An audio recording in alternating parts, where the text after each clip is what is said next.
Bismillahirrahmanirrahim. Assalamualaikum warahmatullahi wabarakatuh. Alhamdulillah. Innal hamdalillah nahmaduhu wa nasta'inuhu wa nastaghfiruh wa na'udzu billahi min shururi anfusina wa min sayyiati a'malina. May yahdihillahu fala mudilla lahu wa may yudlilhu fala hadiya lahu. Wassalatu wassalamu ala rasulillah addal amana wa ballagha risala wa nasaha lil ummah wa jahada fillahi haqqa jihadih. Allahumma salli wa sallim wa barik wa an'im ala sayyidina Muhammad wa ala alihi wa ashabihi wa man tabi'ahum bi ihsan ila akhir sa'ah, amma ba'du. Alhamdulillah, di pagi hari niki, di hari yang penuh dengan keberkahan niki, kesehatan dan keafiatan untuk kita semua, keberkahan di dalam menjalankan ibadah subuh dan rangkaian-rangkaian ibadah di dalamnya. Semoga Allah Subhanahu wa taala melimpahkan rahmatnya untuk kita semua, memberikan kita kesehatan, keafiatan, panjang umur, sehingga kita bisa melaksanakan ibadah kepada Allah Subhanahu wa taala dengan sempurna. Dan alhamdulillah, di pagi hari niki kita mengawali sholat berjamaah. Sebelum sholat berjamaah, dia lihat yaitu banyak alhamdulillah jamaah yang melaksanakan sholat sunat sebelum subuh. Dan ini menandakan Islam niki masih kuat. Islam niki agama yang mengajarkan kita untuk menghidupi hari-hari dengan ibadah. Karena di dalam hadis baginda Rasulullah SAW, Rasulullah SAW bersabda, "Man shalla rak'ataini qabla al-fajr wa qara'a fi rak'atil ula surah al-kafirun wa qara'a fi rak'atis tsaniyah qul huwallahu ahad khairum minad dunya wa ma fiha." Rasulullah SAW bersabda, barang siapa yang melaksanakan salat sunat sebelum subuh, di rakaat pertama dia membaca Qul ya ayyuhal kafirun. Di rakaat kedua dia membaca yaitu Qul huwallahu ahad. Itu lebih baik daripada dunia dan seisinya. Jadi Rasulullah SAW memotivasi kita, memberitahu kita bahwasanya ibadah niki di atas segalanya. Ya, kalau kita sudah memulai kehidupan kita setelah bangun tidur, ba'dama ahyatana, ya, alhamdulillahilladzi ahyana ba'dama amatana wa ilaihin nusyur, yaitu kita membaca doa bangun tidur, ya alhamdulillah segala puji bagi Allah yang telah menghidupkan kami sesudah kami mati sejenak, yaitu tidur di malam hari, kita bangun, berarti dihidupkan oleh Allah SWT, maka kita mulai kehidupan ini dengan yaitu beribadah. Syukur-syukur sebelumnya dapat kita melaksanakan sholat malam, qiyamul lail, sehingga itu menambah kesempurnaan hidup kita. Dan inilah tanda syukur kita kepada Allah SWT, menyempurnakan dan memperbanyak ibadah kepada Allah Subhanahu wa taala. Salawat dan salam kita aturkan kepada Rasulullah sallallahu alaihi wasallam yang menjadi qudwah dan suri teladan kita. Semoga memperbanyak salawat dan salam atas baginda Rasulullah sallallahu alaihi wasallam, kita mendapatkan syafaatnya baik di dalam kehidupan di dunia niki maupun dalam kehidupan di akhirat kelak. Amin amin ya rabbal alamin. Mari kita buka pengajian kita subuh, pengajian subuh di Masjid Al-Mujahidin niki dengan sama-sama membaca Al-Fatihah.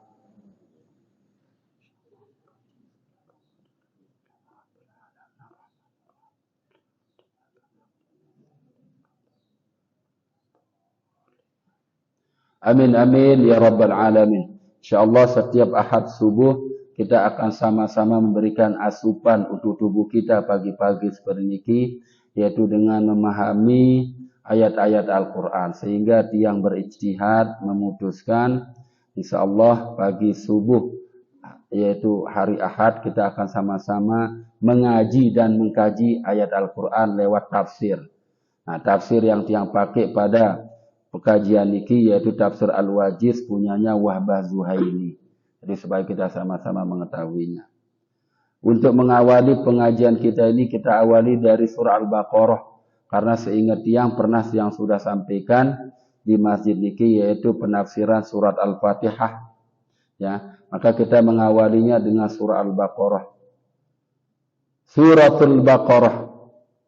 Bismillahirrahmanirrahim. Alif Lam Mim. Dzalikal kitabu la raiba fihi. Dzalikal kitabu la raib fihi hudan lil muttaqin. Dzalikal kitabu la raiba fihi hudan lil muttaqin.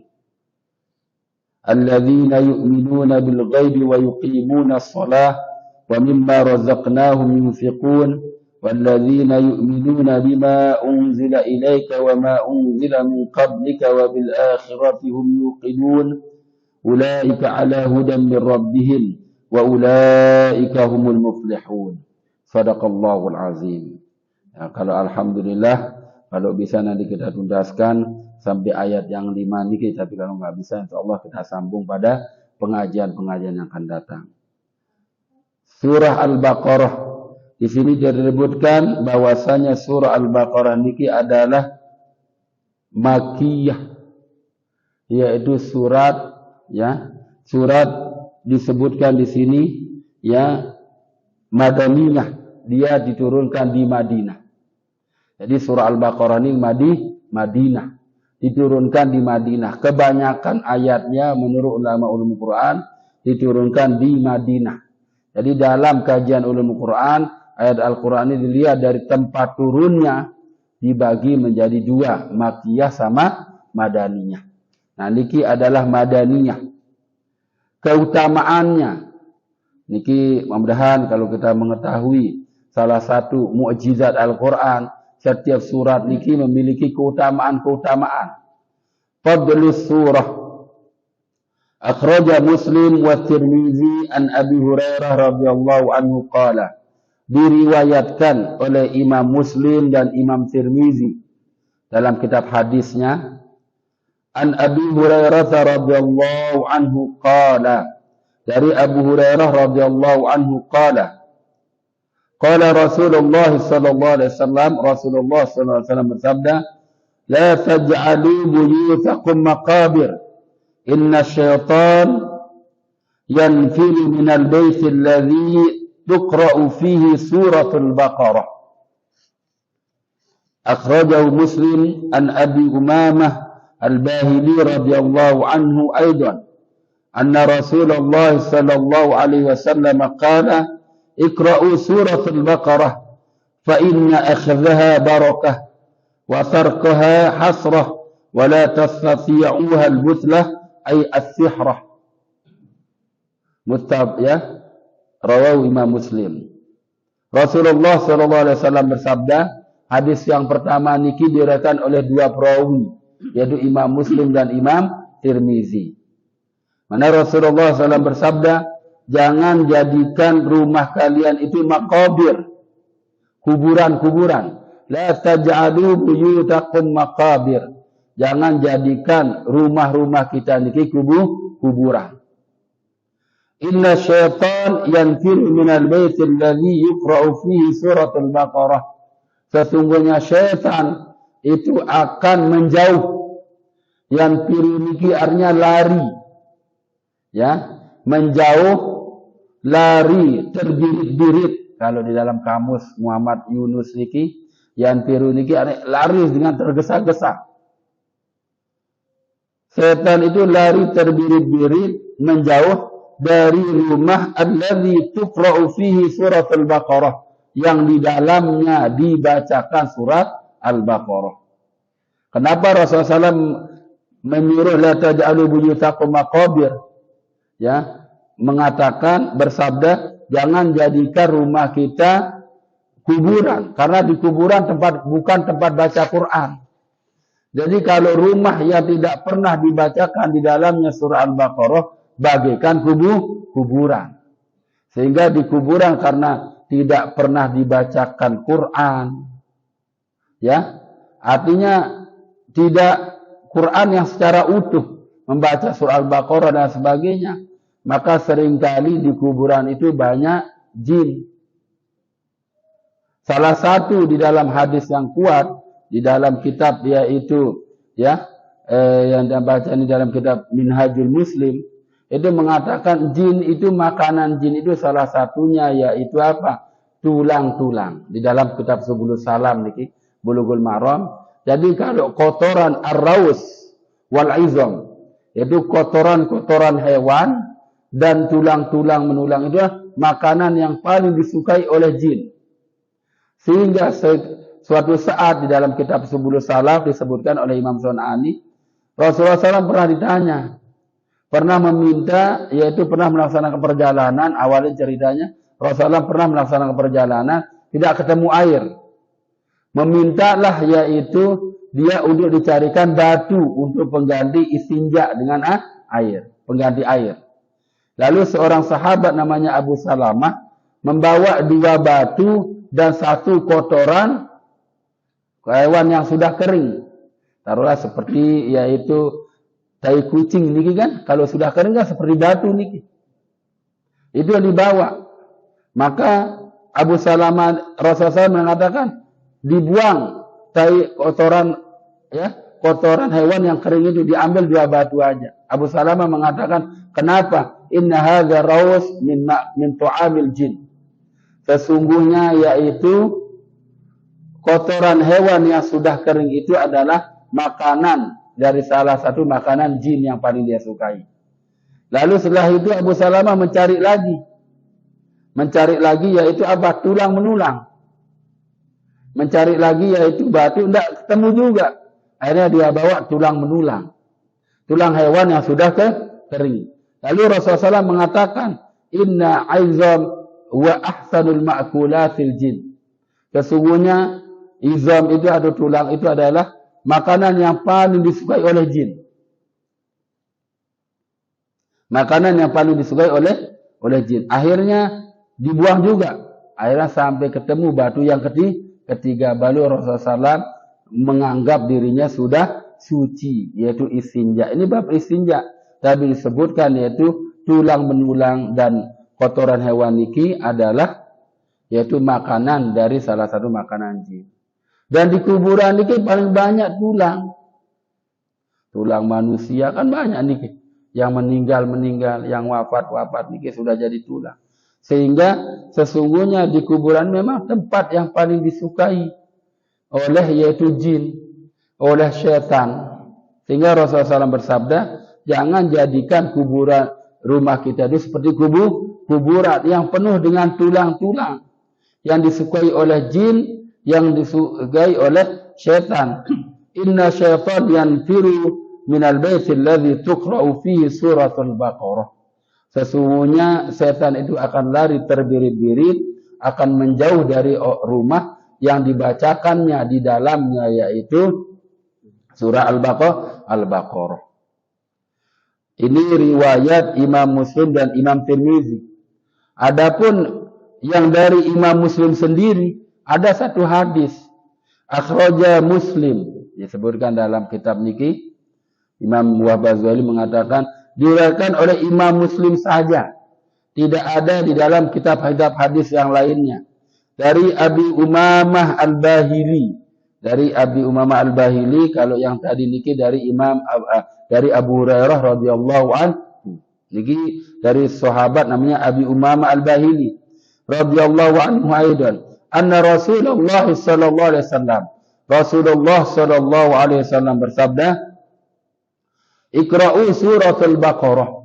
Bacalah di dalam rumah kalian yaitu surat Al-Baqarah. Fa inna akhdhaha barakah. Sesungguhnya membaca surah Al-Baqarah di dalam rumah niki adalah berkah. Rumah niki akan penuh dengan berkah. Ya, berkah di dalam berkeluarga, berkah di dalam yaitu memiliki anak dan putra-putri, berkah di dalam memiliki rezeki. Niki itu akhzaha barakah wa tarkaha hasrah, dan meninggalkannya artinya tidak pernah mengambil surah Al-Baqarah itu untuk dibaca di dalam rumah itu hasrah, kerugian yang besar. Wala tastati'uha al-buthlah ay as-sihra. Rasulullah SAW menjamin, dan apabila rumah yang sudah dibacakan di dalamnya yaitu surah Al-Baqarah, la tastati'uha al-buthlah, tidak akan pernah masuk di dalam rumah itu al-buthlah. Al-buthlah niki apa? Diartikan oleh ulama niki ai as-sihrah, yaitu sihir. Jadi kalau dalam penerapannya dalam kitab-kitab tafsir yang lain seperti yaitu tafsir Sayyid Qutb fi Zil Quran. Sayyid Qutb ini termasuk ulama yang agak keras menafsirkan Al-Quran pemahamannya. Sehingga mengatakan kalau sudah tempat di mana dibacakannya surat Al-Baqarah, tidak akan mungkin sihir masuk, tidak akan ada orang kesurupan di dalamnya. Jadi kalau pengobatan yang kita harus, jadi amunara, kalau ada di dalam rumah ini ada orang sering kesurupan, ada yang merasakan aneh, jangan langsung cari yaitu apa? Dukun. Jangan cari yaitu orang-orang yang pintar, minta diobati pakai ini. Al-Quran nyuruh kita baca yaitu surah Al-Baqarah. Bahkan menurut ulama niki ya, baca 3 kali insya Allah, membaca 3 kali insya Allah rumah itu bersih. Tiang niki alhamdulillah ya, sudah tiang hitung itu lebih daripada 5 kali niki mengobati orang yang pakai niki, kena niki. Dia enggak pernah ngobatin yang lain kecuali tiang suruh apa? Ahlul bait, orang isi rumah itu khotam surah Al-Baqarah 1 malam itu sebanyak 3 kali. Bisa enggak? Bisa. Bagaimana caranya supaya enggak terlalu lelah kita khotam niki? Bayangkan surah Al-Baqarah kan panjang niki. Diadakan tadarus, undang anak yatim atau kumpulkan keluarga, ya, mulai dari suami, istri, anak-anak, kumpulkan tadarus. Insya Allah sekitar yaitu 1,5 jam sampai 2 jam tuntas Al-Baqarah ini. Tapi dengan cara apa? Yaitu dengan cara jangan baca sendiri, simaan. 1 baca 1 hizab, baru nanti 1 surah Al-Baqarah ini kan kalau dilihat dari juznya itu hanya dari 2 juz. Ya, 1,5 juz sampai 2 juz. Nah, niki silakan. Itu terbukti ada salah satu warga tiang niki yang tiang buktikan sendiri. Dia datang ke rumah minta diobatin karena apa? Karena setiap dia masuk kamar mandi, dia melihat kamar mandinya itu seperti darah. Air di bak kamar mandi itu darah. Setiap dia masuk.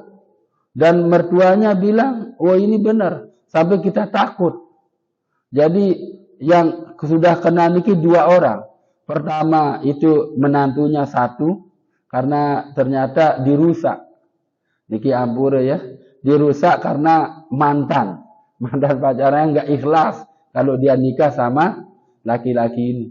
Dirusak. Setiap itu, tapi itu kan perbuatan sihir. Makanya as-sihrah.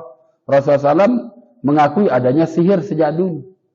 Tapi kita lawan bukan sihir dilawan sihir, tapi sihir dilawan Al-Quran. Karena semua yang diciptakan oleh manusia niki adalah yaitu ya, itu semua tidak lepas dari kendali Allah Subhanahu wa taala.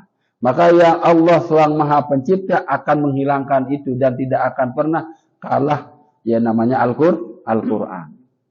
Karena setelah itu dia datang minggu pertama yaitu ada doa-doa yang diambil yang diwariskan, salah satu ini dari ayat Al-Quran yaitu di surah Al-Isra. Surah Al-Isra ayat 41 sampai 44 niki dibaca, diberikan minum. Wasilah air boleh, wasilah, karena air niki adalah sumber kehidupan. Tapi yang wajibkan setiap rumah niki, setiap malam dibacakan surah Al-Baqarah. Alhamdulillah. 3 malam berturut-turut dibacakan surah Al-Baqarah tuntas. Karena kita tidak perlu kita mencari obat-obat. Ya, karena Rasulullah SAW lagi menjamin. Wala tastati'uhal buthlah. Tidak bisa ditembus oleh sihir. Tidak bisa yaitu ya tidak bisa sihir mengalahkannya.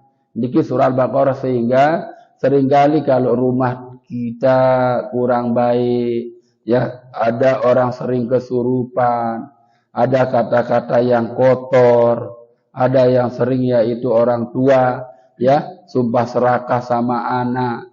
Jadi kalau teori terapi dari Rasulullah SAW itu perbanyak bacaan Al-Quran, khususnya yaitu surat Al-Baqarah.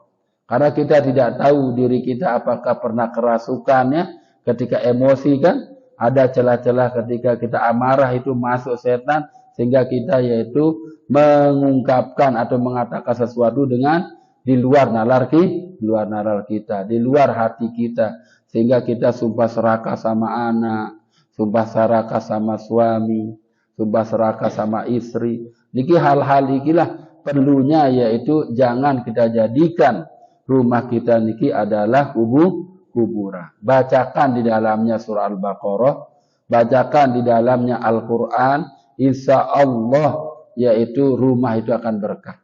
Kalau Al-Quran secara utuh, ya Al-Quran ayat surat apa saja dibaca, rumah itu akan menjadi berkah. Dalam hadis Rasulullah SAW yang lainnya, Rasulullah SAW bersabda, Al-baitul ladzi la yuqra'u fihi al-Quran kal baitil kharib. Shadaqa Rasulullah. Rasulullah SAW bersabda, ada niki di dalam hadis Al-Lu'lu' wal Marjan, kitab hadis namanya Al-Lu'lu' wal Marjan, punyanya Muhammad Fuad Abdul Baqi.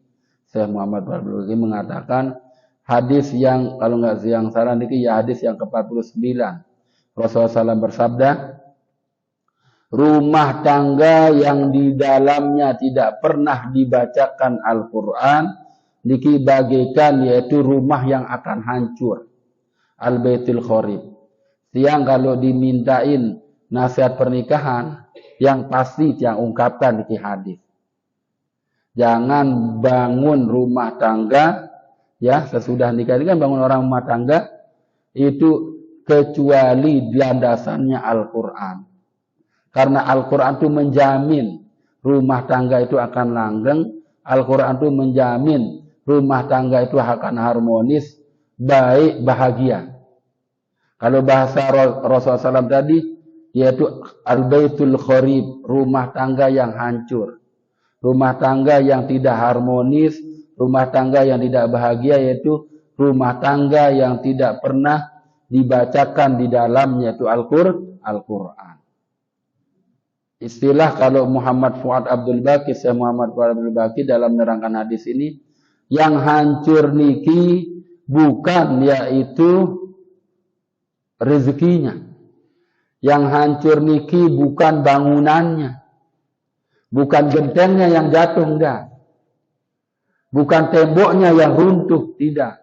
Tapi kata Muhammad Fuad Abdul Baqi, Syekh Muhammad Fuad Abdul Baqi ini mengatakan, yang hancur niki adalah akhlaknya.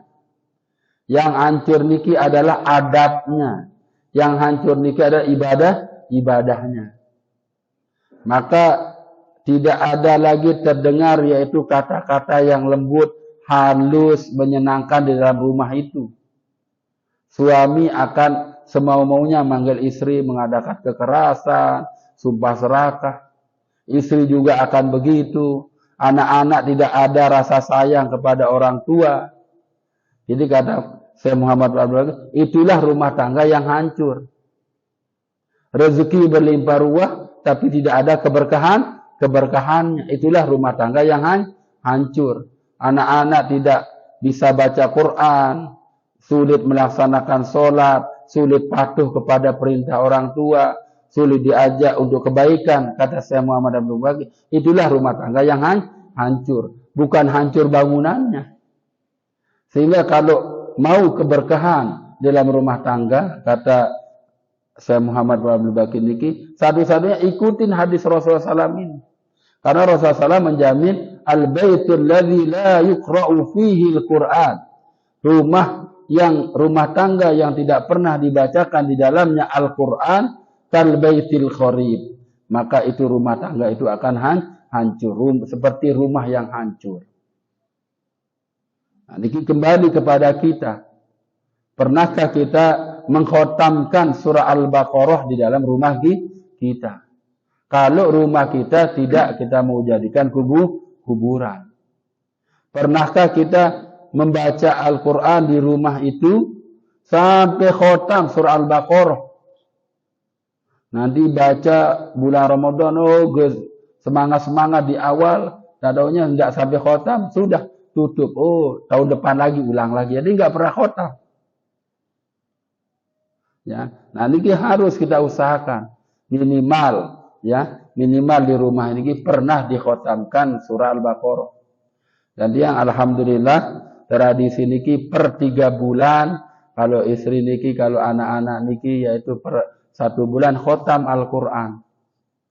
3 bulan, paling lambat 3 bulan khotam Al-Quran. Jadi paling tidak setahun niki dapatlah khotam yaitu 4 kali. 4 kali itu surah Al-Baqarah sampai tuntas dari awal sampai akhir. Jadi sesuai dengan yaitu jangan sampai kita meninggalkan imamuna, yaitu imam kita, yaitu Al-Quran. Karena Al-Quran ini adalah imam kita, petunjuk kita yang menunjukkan jalan sesudah kehidupan kita, baik jalan kehidupan di dunia niki maupun jalan kehidupan untuk akhirat. Itulah keutamaan daripada surat Al-Baqarah. Jadi keutamaan surah Al-Baqarah, alhamdulillah pagi hari niki kita sudah mengetahuinya. Ayat yang pertama daripada surah Al-Baqarah, Alif Lam Mim. Hadzal harful ladzi wa amsalha min awail surah ji'a bayanan li'ijazil Quran. Alif Lam Mim dalam istilah ulama tafsir niki yang disebut dengan huruful muqatta'ah. Huruf yang terputus. Sehingga cara bacanya jangan yaitu tergesa-gesa. Alif Lam Mim. Harus yaitu pelan. Alif Lam Mim. Kalau anak-anak kita yang belajar qiraat seperti niki. Tidak tergesa-gesa niki. Alif Lam Mim. Supaya jelas. Karena ini adalah kalau menurut Abdullah bin Abbas, niki ada singkatan.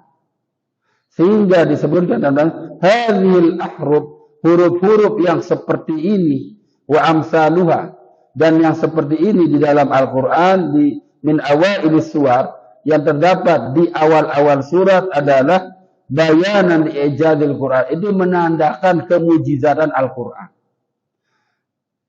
Berarti ulama tafsir dan ulama-ulama ulumul Quran yang lainnya itu meyakini hanya dalam Al-Quran saja, hanya kitab suci Al-Quran yang surah-suratnya diawali dengan penyebutan huruf. Kalau di dalam kitab Taurat, Injil dan lain sebagainya tidak ada huruf-huruf seperti ini.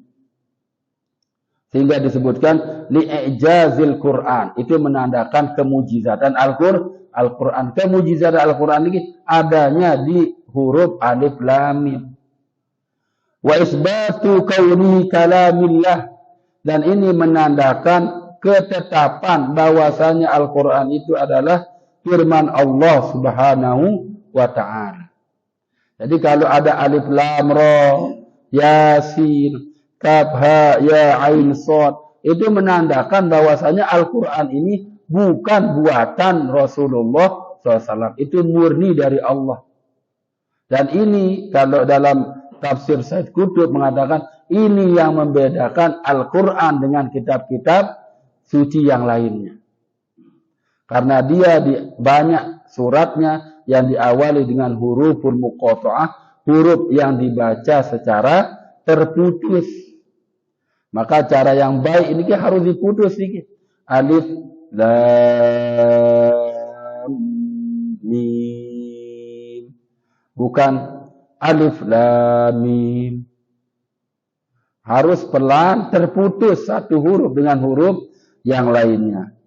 Ya, yatahaddal Arab lil isyani bimislihi atau bimisli aksari suratin minhu. Sehingga orang Arab waktu awal-awal Quran disampaikan, diwahyukan oleh malaikat Jibril kepada Rasulullah, heran, kok ada ayat Al-Quran, kok ada bahasa Arab yang hanya berbentuk huruf saja, tidak berbentuk kalimat.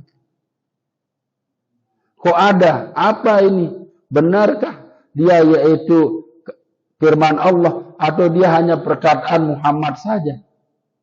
Orang Arab merasa heran ya dengan ada kalimat-kalimat yang indah tapi terdiri dari yaitu huruf-huruf saja, bukan dari kalimat berbentuk kalimat. Sehingga dalam ulama ulumul Quran ini yang disebut dengan ayat mutasyabihat, yaitu ayat-ayat yang mutasyabih. Jadi Al-Quran ini dua bentuk ayatnya. Hunna ayatun muhkamat, hunna umul kitab, wa ukharu mutasyabihat. Di antara ayat Al-Quran itu ada yang muhkamat, yang muhkam, yang jelas artinya. Maka itulah yaitu ayat-ayat yang diturunkan oleh Allah Ta'ala dengan jelas. Wa min hunna umul kitab wa ukharu mutasyabihat, dan yang lain itu ada ayat-ayat mutasyabih. Wa ma ya'lamu ta'wiluha wa ma ya'lamu ta'wilu illa Allah wa rasikhuna fil ilmi yaqul. Maka tidak ada yang mengetahui pentakwilan ayat-ayat mutasyabihat itu kecuali oleh Allah. Wa rasikhuna fil ilmi, dan orang-orang yang memiliki ilmu sambil berucap sambil kullu min indi rabbina amanna kullu min indi rabbina, kami beriman dan kami yaitu meyakini semua itu bersumber dari Allah Subhanahu wa taala. Nah, niki ada sedikit beda pendapat ketika memahami alif lam mim. Apakah itu memiliki arti atau yaitu kita hanya memaknai alif lam mim ya alif lam mim. Kalau kita buka Quran terjemahan alif lam mim, maka kita lihat artinya apa? Alif lam mim. Tidak ada yang mengartikan apa arti alif lam mim, karena disebutkan bahwasanya ayat mutasyabihat itu wa ma ya'lamu ta'wiluhu illallah, dan tidak ada mengetahui pentakwilan artinya maknanya kecuali Allah Subhanahu wa taala. Tapi oleh ulama-ulama umum Quran yang membolehkan pentakwilan, maka ayat Al-Quran seperti ayat mutasyabihat, ayat Al-Quran yang mutasyabihat seperti alif lam mim, alif lam ra, menurut ulama-ulama yang membolehkan takwil itu memiliki arti. Termasuk ulama tafsir kita yaitu Profesor Quraisy Shihab. Profesor Quraisy Shihab mengatakan dalam tafsir Misbahnya bahwasanya alif lam mim itu memiliki arti. Alif lam ra memiliki arti. Karena kata beliau ini karena mustahil, yastahilu 'ala Allah, mustahil bagi Allah untuk mendatangkan, untuk menurunkan satu kalimat, satu ayat dalam Al-Quran. Ini satu ayat nih, alif lam mim yang pertama. Satu ayat dalam Al-Quran tidak memiliki arti dan tidak dipahami oleh manusia. Karena sesungguhnya Al-Quran diturunkan oleh Allah Ta'ala ke muka bumi ini tidak di ruangan yang hampa. Artinya tidak di ruangan yang tidak bisa dipahami, tidak ada kehidupan. Tapi pasti Al-Quran diturunkan di tengah-tengah kehidupan, sebagaimana Al-Quran dulu diturunkan di kehidupan Rasulullah SAW. Pasti memiliki arti. Sehingga beliau niki itu mengikuti mazhabnya yaitu Abdullah ibnu Abbas, seorang sahabat baginda Rasulullah SAW, yaitu seorang misannya, ya, misannya Rasulullah SAW namanya Abdullah. Abbas niki yaitu pamannya baginda Rasulullah SAW. Pamannya saudara bapaknya Abdullah, satu bapak beda ibu. Niki kalau Abbas. Kalau Abu Lahab, ya, Abu Lahab niki adalah keluarga Rasulullah juga, ya. Tapi dia apa? Beda bapak, satu ibu. Sehingga dalam pembagian warisan nanti efeknya besar niki. Kalau yang satu bapak itu seperti saudara kandung jadinya. Sehingga Rasulullah mengakui ini misan saya, yaitu Abdullah, anak dari paman saya namanya Abbas. Abbas saya bersaudara sama bapak saya namanya Abdullah, satu bapak beda ibu. Tapi kalau Abu Lahab niki bersaudara sama bapaknya Rasulullah SAW, yaitu Abdullah, tapi yaitu satu ibu beda bapak. Nah, nikilah di situ perbedaan kenapa Abu Lahab itu tidak sama karakternya sama Rasulullah, tidak sama karakter sama bapaknya itu Abdullah, karena beda bapak. Tapi ini kan tidak boleh diperbesar niki, beda bapak satu. Yang penting masih satu keturunan, ada satu darah, maka itu saudara. Nah, niki Abdullah bin Abbas niki apa didoakan oleh baginda Rasulullah SAW? Karena dia Rasulullah SAW sudah dewasa, sudah diangkat menjadi nabi, Abdullah bin Abbas ini masih dicukur rambutnya. Sehingga ketika dia dicukur rambutnya, halqur ra's, yaitu kan ada tradisi niki mencukur rambut kalau anak kecil niki kan, sebagaimana sabda Rasulullah SAW, yaitu iza ulidal gulamu ya yaumas sabihi fartahinul aqiqah wa haliku ru'usahu.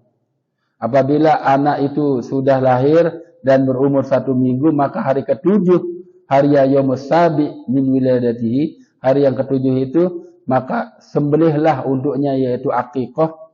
Kalau putra yaitu 2 kambing, putri yaitu 1 kambing, wahaliku rusaudan, yaitu cukurlah rambutnya. Nah, ketika dicukur rambut niki, yang baru niki menemukan di dalam kitab Duluwal Marjah, ternyata doa Rasulullah SAW niki, yaitu apa? Allahumma faqihhu fid din wa 'allimhu ta'wil. Inilah yang dibacakan oleh Rasulullah SAW kepada Abdullah bin Abbas. Allahumma faqihhu fid din wa 'allimhu ta'wil. Ya Allah, jadikanlah yaitu anak pamanku ini orang yang memahami agama secara baik, faqih, paham di dalam urusan-urusan agama, wa 'allimhu ta'wil, dan ajarkan dia yaitu pentakwilan ayat-ayat al-mutasyabih dalam Al-Qur'an.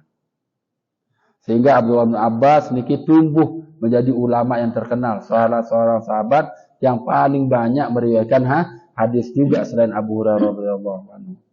Sehingga Abdullah bin Abbas niki mentakwilkan alif lam mim niki apa artinya? Kalau menurut Ibnu Abbas, alif lam mim itu adalah Allahu alim. Allah yang Maha tahu. Alif lam ra ada di dalam kitab pentakwilan niki. Apalagi belum gue baca tafsir Imam Badawi, yaitu Anwarut Tanzil wa Asrarut Ta'wil, nama kitabnya niki. Kitab tafsirnya yaitu cahaya yang diturunkan, cahaya-cahaya Al-Qur'an, Tanzil niki Al-Qur'an, dan Asrarut Ta'wil, dan rahasia-rahasia pentakwilan ayat-ayat yang ada di dalam Al-Qur'an. Maka di situ dijelaskan alif lam mim niki artinya Allahu alim, alif lam ra niki artinya Allahu yara, kaf ha ya ain sad Allahu kafin muhaiminin, ya kaf ha yara alimun somad. Jadi menurut Abdullah bin Abbas yang membolehkan pentakwilan, alif lam mim niki seperti singkatan di dalam yaitu Al-Qur'an. Jadi alif lam mim itu singkatan Allahu alim, Allah yang Maha tahu. Niki alhamdulillah pagi hari niki kita 1 ayat sudah memahami, walaupun ada yang membolehkan pentakwilan, ada yang tidak boleh. Terserah jamaah pelunggu. Kalau tiang pribadi termasuk yang membolehkan. Karena ayat Al-Quran tadi, وَمَا يَعْلَمُ تَأْوِيلَهُ إِلَّا اللَّهُ وَالرَّاسِخُونَ فِي الْعِلْمِ يَقُولُونَ آمَنَّا بِهِ كُلٌّ مِّنْ عِندِ رَبِّنَا وَمَا يَذَّكَّرُ إِلَّا أُولُو الْأَلْبَابِ. Niki yaitu artinya, kalau versi yang membolehkan takwil, dan tidaklah pentakwilan ayat Al-Quran yang berupa ayat-ayat mutasyabihat itu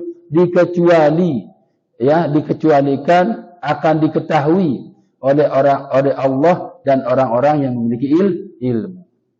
Jadi kalau kita mengikuti orang-orang yang memiliki ilmu, dia mengikuti Abdullah bin Abbas, maka Abdullah bin Abbas mengatakan alif lam mim itu adalah Allahu alim. Alif lam ra Allahu yara. Tapi kalau kita tidak pernah mengajinya, dan lebih baik kita mengamankan diri seperti kata Imam Malik, ya, alif lam mim itu hanya Allah yang maha mengetahuinya, yang maha mengetahui artinya. Alif lam ra hanya Allah yang maha mengetahui artinya. Artinya apa? Berserah diri kepada Allah di dalam pemaknaan ayat-ayat mutasyabihat. Itu diperbolehkan. Nah, niki ayat yang pertama. InsyaAllah ayat yang kedua kita akan sambung pada pengajian kita yang akan datang. Alhamdulillah.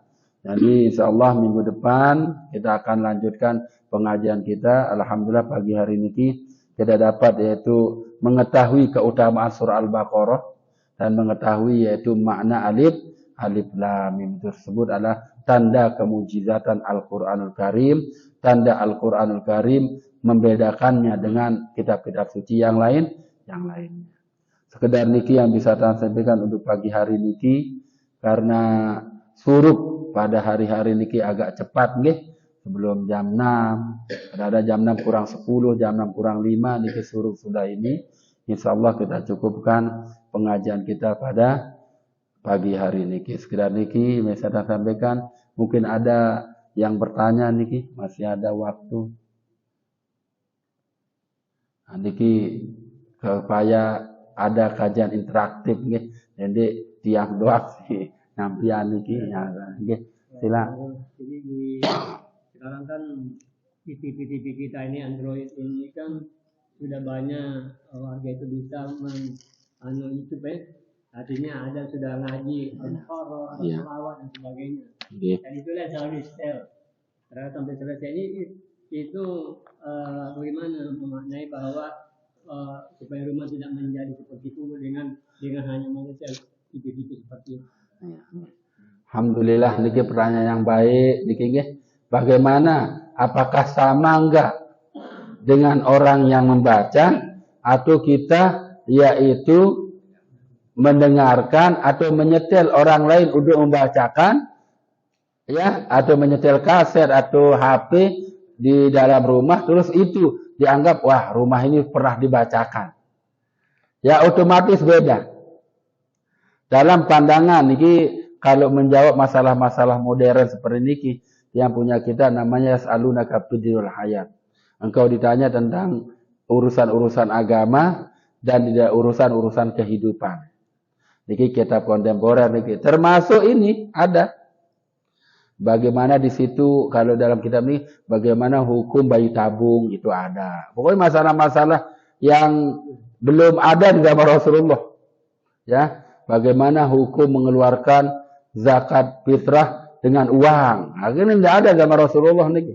Nah, di situ dijawab. Nah, niki termasuk bagaimana hukumnya kita mewakilkan diri kita untuk membaca surah Al-Baqarah tapi lewat HP. HP-nya disuruh, bukan dianya. Ya, bukan orangnya. Maka itu kata ulama ini berbeda. Keberkahannya berbeda. HP ini kita nggak tahu siapa yang baca. Apalagi kita misalnya punya ya radio yang bisa ya, multi-tape itu. Maka dia bisa nih. Oh 24 jam disetel aja itu. Ya, nanti 24 jam akan kedengaran ayat Al-Quran. Tapi apakah sama? Tidak akan sama. Karena radio niki nggak paham apa yang dia baca. HP niki nggak paham apa yang dia baca. Jadi keberkahan itu ketika manusia itu membacanya, mengucapkannya, melafalkannya. Itulah keberkahan. Karena Al-Quran secara langsung atau tidak langsung bagi pembacanya, pasti dapat keberkahan. Baik dia paham apa yang dia baca, syukur-syukur, atau tidak paham. Pasti ketika melafalkan Al-Quran itu sudah dapat berkah. Ampura niki, berarti HP niki yang dapat berkah. Bukan manusianya. Okay? Nah ini memang kasus-kasus seperti niki saya ingat ya niki. Yang kedua, ada anaknya gadis juga niki. Orang kampung yang datang.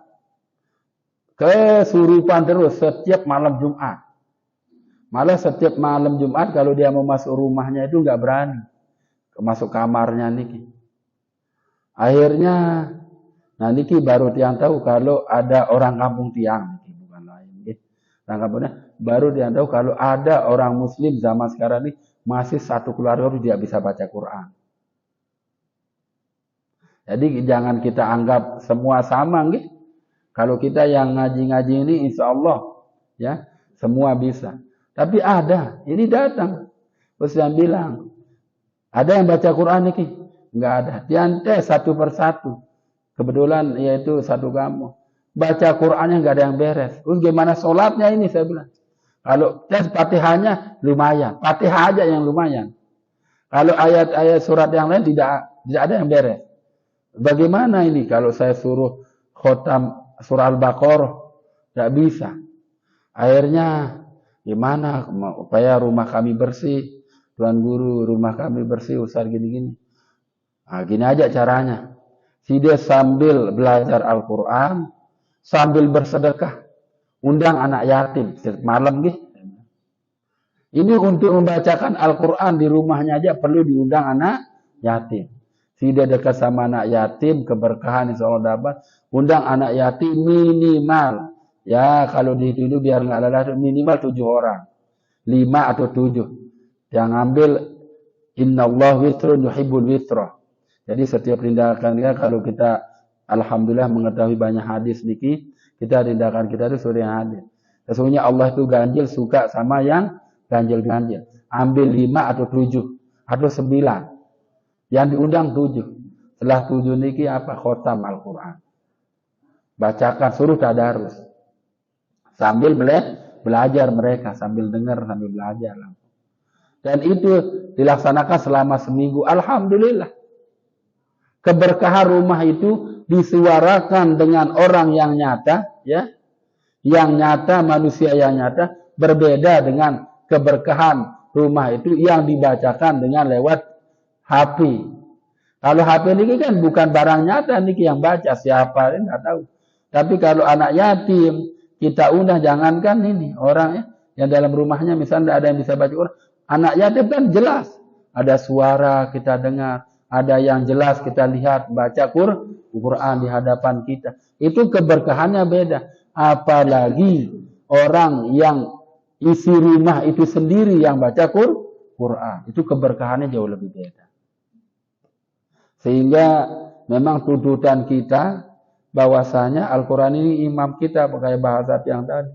Masa kita nggak menghormati imam kita? Masa kita nggak menghormati penuntun di dalam kehidupan kita? Maka apapun, ya, apapun titel kita, apapun pangkat kita, keadaan kita, harus kita bisa baca Quran. Kalau kita meyakini Al-Quran itu sebagai imam kita, penuntun hidup kita. Sehingga jelas Rasulullah SAW bersabda, khairukum, sebaik-baik kalian, man ta'allamal Quran. Barang siapa yang belajar Al-Quran, wa'allamahu, dan mengajarkan Al-Quran. Di dalam hadis yang Rasulullah SAW bersabda, inna hadzal Quran ya'ti liqari'i syafi'an. Sesungguhnya Al-Quran ini akan mendatangkan kepada pembacanya. Pembaca ini bukan yang melafazkan. Kalau hafid ini kan melafalkan, bukan pembaca, dia mengucapkan aja. Niki pembacanya. Ya'ti syafi'an liqari, akan memberikan syafaat bagi pembacanya. Walau kana yatata'ta bi qiraatihi. Rasulullah SAW, apabila ada seseorang yang terbatah-batah, tidak yaitu baik bacaan Al-Qur'annya, terbatah-batah, fa inna hadzal Qur'an, kata Rasulullah SAW lagi, ya'ti liqari syafi'an fa huwa asrun bi amsalihha. Sesungguhnya Al-Quran tetap akan memberikan syafaat bagi pembacanya, walaupun pembacanya itu secara terbatah-batah, belum lancar. Sebab tidak lancar niki ada dua. Ada karena jarang baca Quran, walaupun sudah bisa niki lancar, tapi jarang dipegang lagi Al-Quran, ya terbatah-batah lagi. Tapi kalau kita menjadi ahlul Quran, orang yang tidak lengkap hidupnya sehari itu kalau nggak baca Quran, misalnya seperti niki, insya Allah Quran itu akan tetap kita jadi lancar. Yang terbatah-batah aja kata Rasulullah SAW tetap akan diberikan syafaat dan tetap akan diberikan satu pahala itu, satu huruf itu sebanyak 10 pahala. Apalagi yang lancar.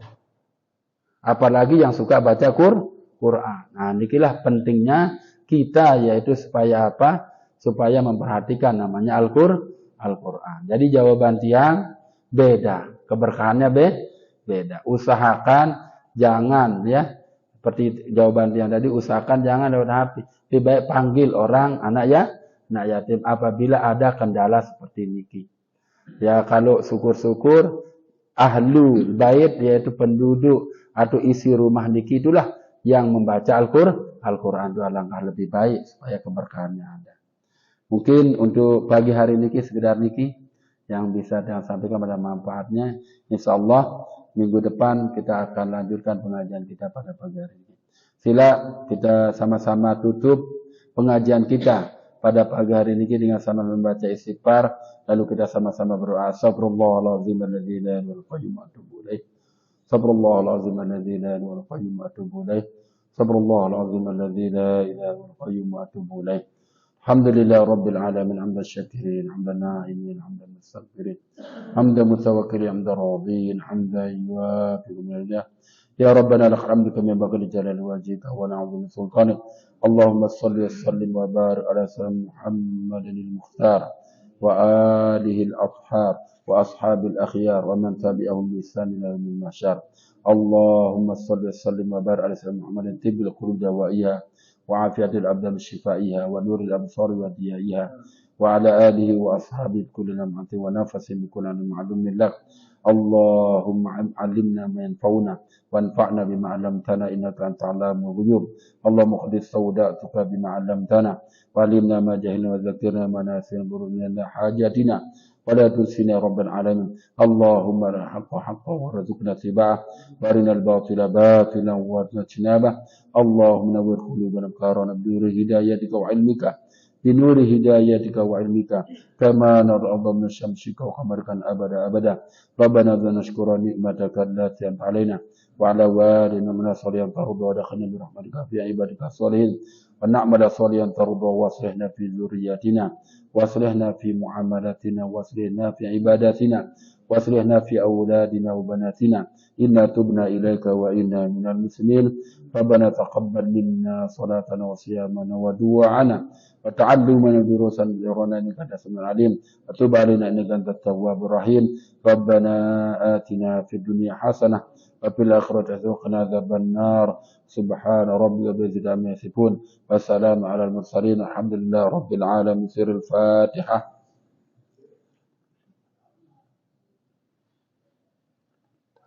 Subhanallah walhamdulillah wa la ilaha illallah.